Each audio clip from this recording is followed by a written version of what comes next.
Pemerintah Indonesia senang ketika terpilih menjadi anggota Dewan HAM PBB periode 2020-2022 pada Oktober 2019 lalu.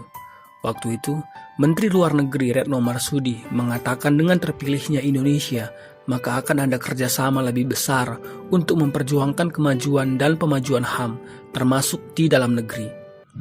Tapi, pada Minggu 27 September 2020 lalu, di sidang Majelis Umum ke-75 PBB, pernyataan Menteri Retno itu seperti menguap begitu saja.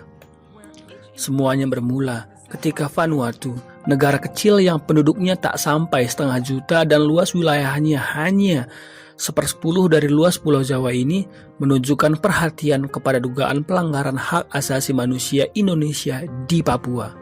In our region, the indigenous people of West Papua continue to suffer from human rights abuses.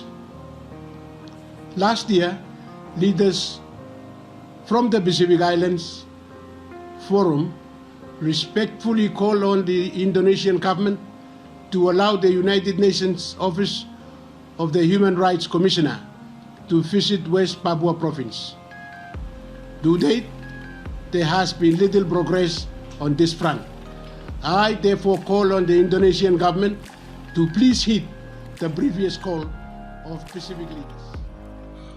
Bukannya mengklarifikasi isu tersebut, perwakilan Indonesia di sidang Majelis Umum PBB justru menyerang balik Vanuatu.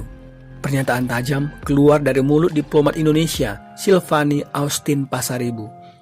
Dalam forum itu, Silvani mengaku Indonesia sudah menegakkan HAM. Justru Vanuatu yang belum menunjukkan keseriusannya dengan tidak meratifikasi konvensi internasional tentang penghapusan segala bentuk diskriminasi rasial. We have also promoted and protected human rights where each individual has the same rights under the law.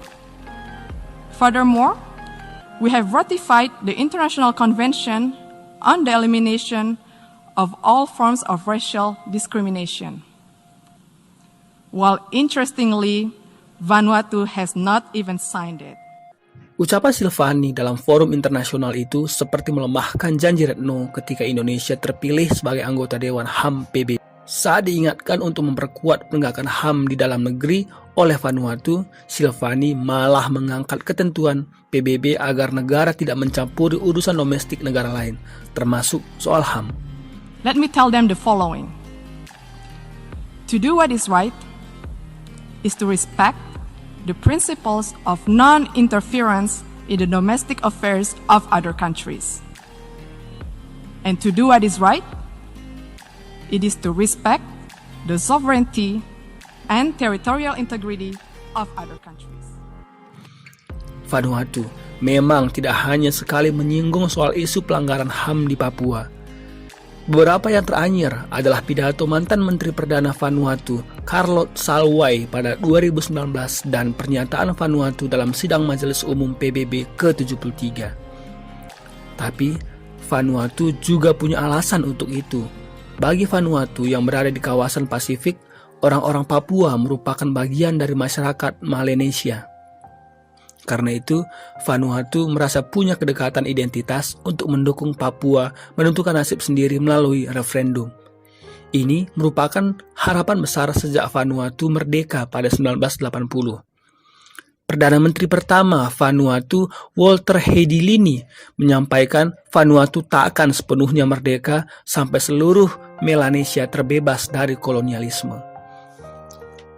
Semangat anti-kolonialisme itu juga dibalut ide The Malaysian Way yang digagas Bernard Narokobi, filsuf kelahiran Papua Nugini pada 1970-an. Bagi Narokobi, Melanesia mencakup wilayah Papua atau di Indonesia, Papua Nugini, Kepulauan Solomon, Vanuatu, Kaledonia Baru, dan Fiji. Gagasan itu ia tulis dalam serangkaian artikel di Surat Kabar Papua Nugini. Semangatnya adalah kebangkitan Melanesia yang telah lama dijajah Eropa serta mendukung pembentukan negara-negara baru di kawasan Melanesia. Tanpa menimbang konteks sejarah dan identitas masyarakat Melanesia, Silvani menyebut Vanuatu bukan perwakilan masyarakat Papua dan sebaliknya berhenti bermimpi untuk menjadi salah satunya. Let me tell them, you are no representation of the people of Papua. And stop fantasizing of being one. Bagi Silvani sudah jelas bahwa orang Papua adalah orang Indonesia dan pemerintah tengah membangun Indonesia, termasuk juga daerah Papua.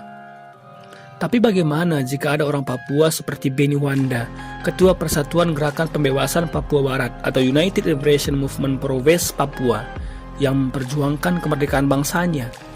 Pemerintah Indonesia akan menggunakan pendekatan lain, bukan memakai alasan identitas, tapi melabeli Beni sebagai dalang kerusuhan atau provokator.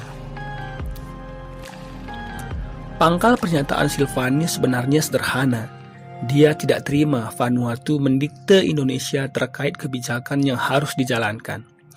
Perdana Menteri Vanuatu, Bob Lodgman, meminta pemerintah Indonesia menyetujui seruan para pemimpin negara-negara Pasifik untuk mengizinkan Komisi HAM PBB berkunjung ke Papua. Sebenarnya, pernyataan Lodgman hanya pengingat bagi Indonesia yang sampai sekarang belum menentukan kapan kunjungan Komisi HAM PBB ke Indonesia secara spesifik ke Papua.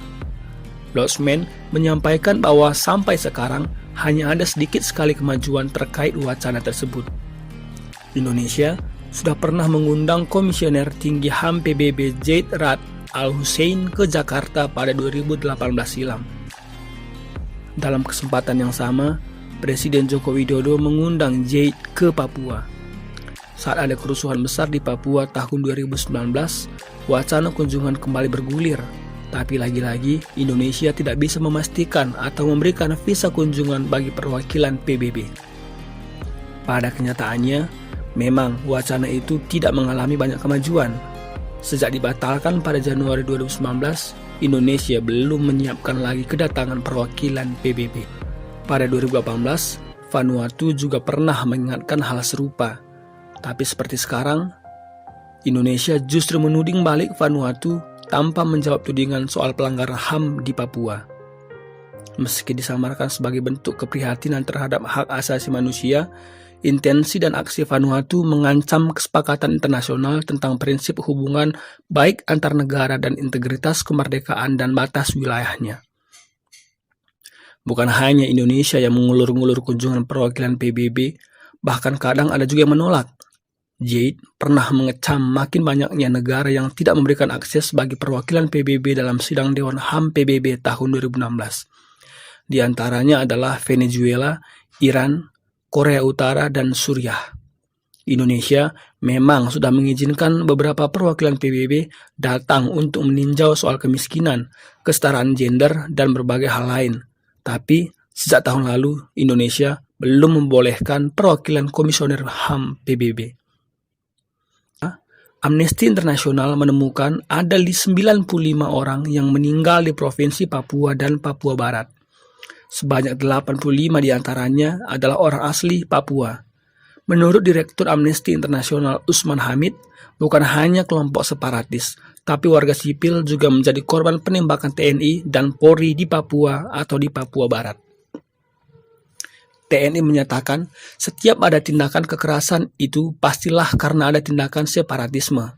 Namun, laporan ini menggambarkan bagaimana polisi dan militer menembak mati para aktivis kemerdekaan dan pengunjuk rasa yang melakukan aksi protes damai, serta puluhan warga Papua lainnya yang tidak terikat dengan gerakan kemerdekaan, termasuk seorang pemuda yang mengalami gangguan jiwa.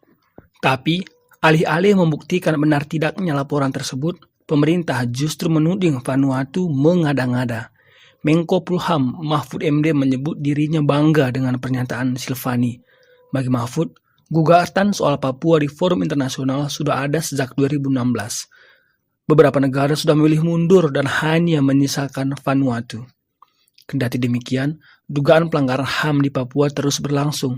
Memasuki 2019, Komnas HAM mencatat laporan dugaan pelanggaran HAM di Papua meningkat dari sebelumnya 68 kasus menjadi 154 kasus.